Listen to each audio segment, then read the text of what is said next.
we finally have it. War of the Spark full set spoiler is here. And there's some pretty crazy stuff going on. You know what? I'm going to give you my top 10 meta impacting standard cards. Well, here we go. Alright, coming in as an honorable mention, we have Nicol Bolas, Dragon God. Unfortunately, he did not make my top 10, but that's mainly because of my disappointment with him. He is a very solid card. He will see play in Grixis Shells, but every other card on my list is very new in the sense of like what it is, whereas this is just another 5 mana Planeswalker plus draw a card minus kill something, except it's just worse than Teferi. I'm sorry, Mr. Dragon God. You do get the ability of any other Planeswalker on the board, but your ability's kind of still better than most of them. He does have the upside ability where if he's at 6 or 7 loyalty already, and your opponent has a Planeswalker with an ultimate at 6 or 7, you can utilize that. But outside of that, honestly, I'd just rather play Teferi. So, Nicol Bolas, you're just an honorable mention for today. Coming in at number 10, we have Finale of Promise.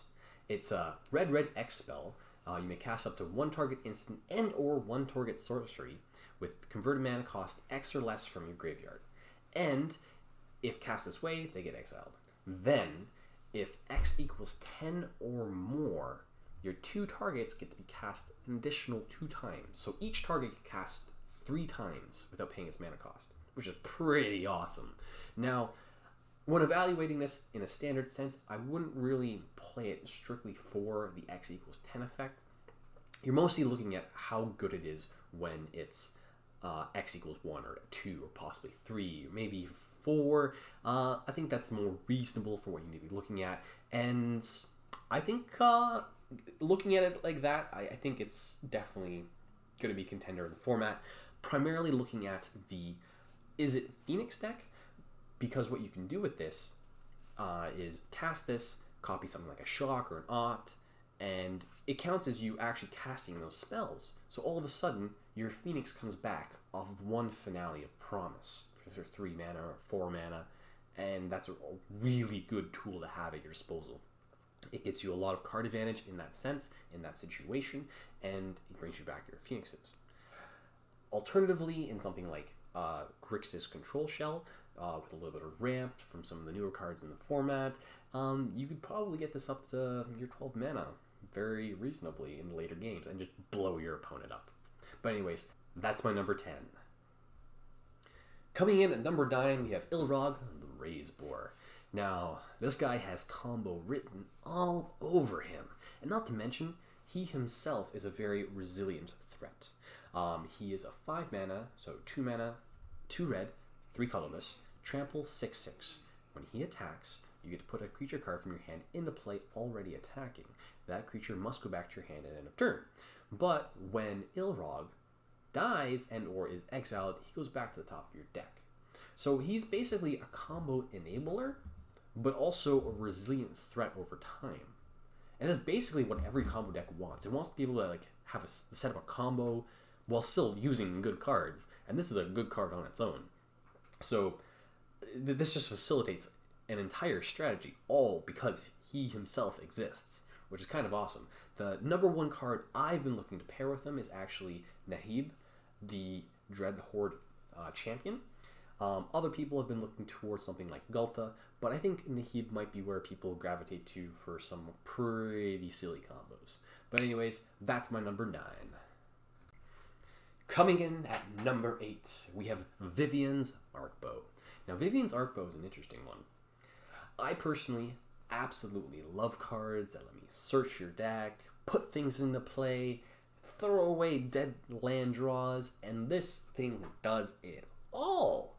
Like, you get to literally tutor the top of your deck, especially in the later games, later stages of the game, where X is like 6, 7, 8. You're basically going to get almost any creature from your deck that you want, and you get to put it right into play.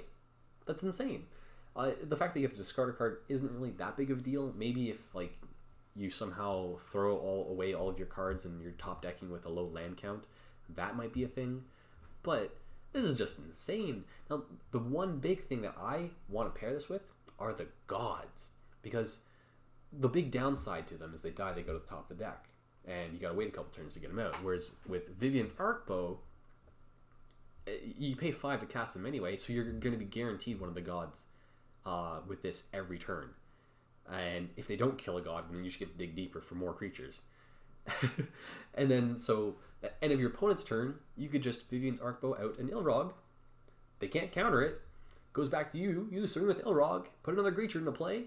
Maybe a Dreadhorde General. Dreadhorde Champion, sorry.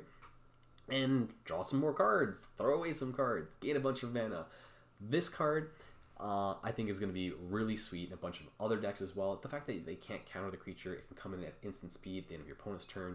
I think there's a lot of upside to that. So outside of just this weird Ilrog deck that I'm talking about, I think it's going to see a lot of play besides that. But anyways, that coming in at number 7, we have what I believe to be the strongest finale, and that is Finale of Eternity. Now, I say strongest not because it has the strongest effect of all of them, but because I think it's the most playable and going to be the most played of all the finales. And that is Finale of Eternity. Now, on its face, this disregarding its if X equals 10, so it's black X, destroy up to 3 target creatures with toughness X or less. If X equals 10 or more, return all creatures from your graveyard to the battlefield. So, again, disregarding if the X equals 10, I think this card is just incredibly playable. Just disregarding that. Against something like White Weenie, Mono Red, even Mono Blue to some extent, outside of maybe Tempest Djinn, X equals 1 or 2 usually clears their whole board. I know White Weenie, if they don't have anything to pump their creatures, X equals 1 kills basically their whole board. And then there's the added advantage of if you were to play some wonky deck that gets you up to, the 12 mana range, all of a sudden X equals 10 is a very possible thing, whether it's through unconventional means with Goblin Prospector or through Cabal Stronghold. I think this is probably the most reasonable one that you're going to hit the X equals 10. And again, the front side is just so good. But anyways, that's my number 7. Coming in at number 6, we have Kiora Behemoth Beckoner. Kiora Behemoth Beckoner is a 3-mana Planeswalker, one of the uncommons.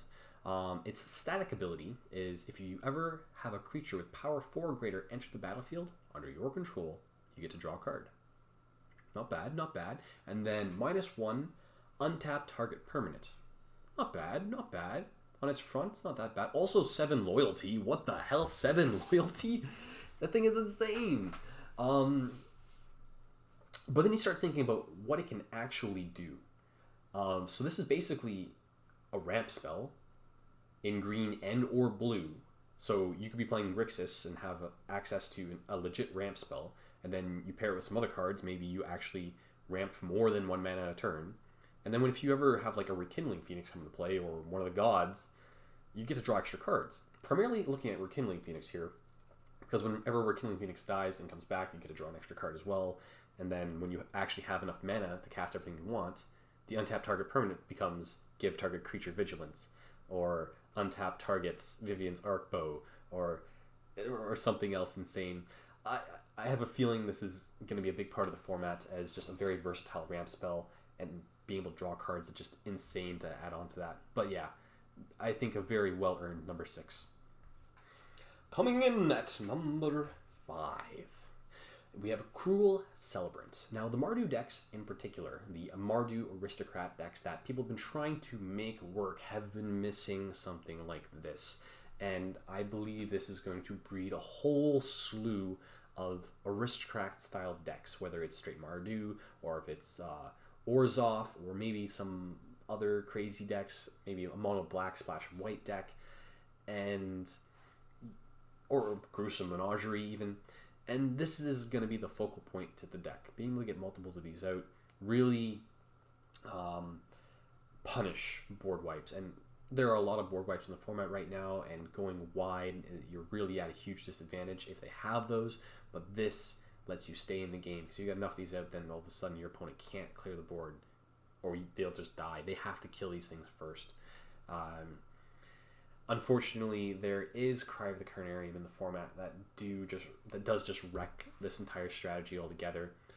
But if these aristocrat style decks do take off, I'm a firm believer it's going to be on the back of this Cruel Celebrant, and that's why I have him at my number 5 spot.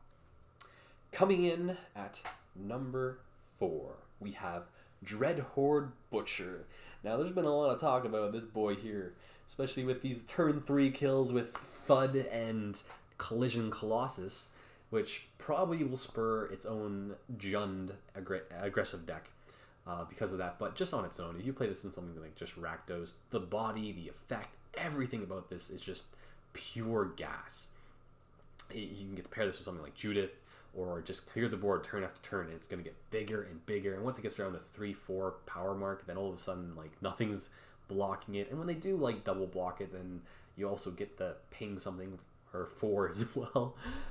If left unchecked, this is probably the most, like, runaway card in the format, outside of maybe Runaway Steamkin, which I'm sure you all have seen what Runaway Steamkin can do with on the back of Experimental Frenzy. But yeah, Dreadhorde Butcher, I don't think there's doubt in anyone's mind how good this card is going to be in the format to come. But yeah, Dreadhorde Butcher, number 4.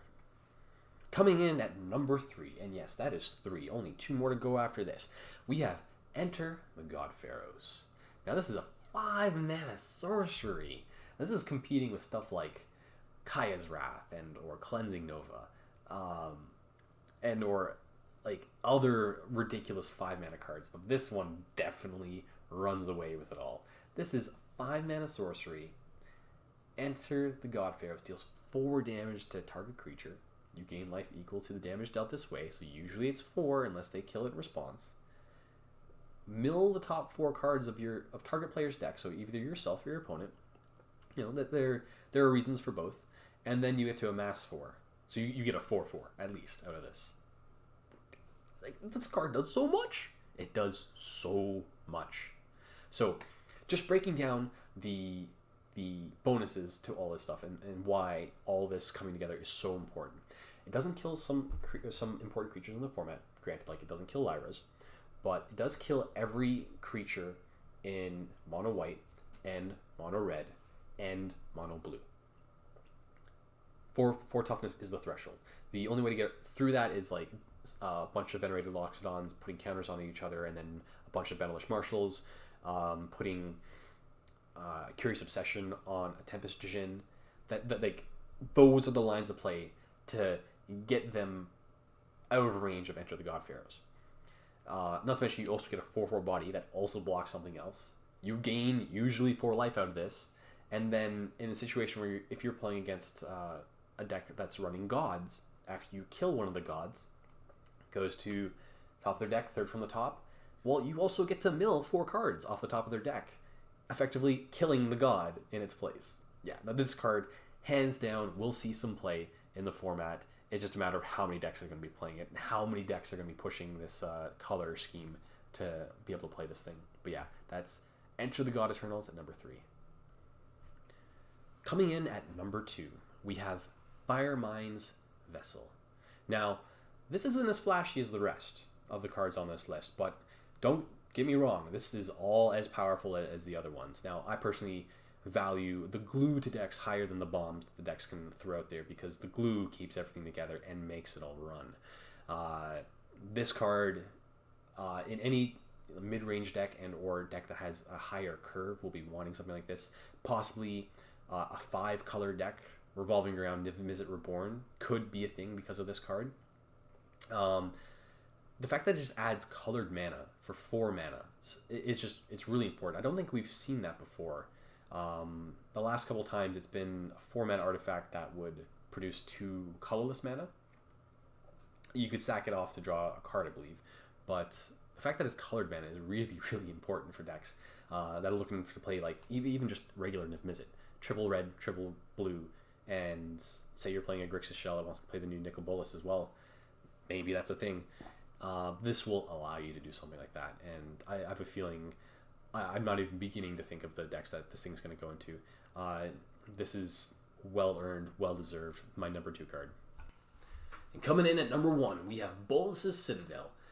And this is one hell of a card. Don't get me wrong. This thing is absolutely the #1 spot here. I don't know what other people are seeing or not seeing in this thing, but after playing Experimental Frenzy for as long as I have, Jesus Christ, is this thing powerful.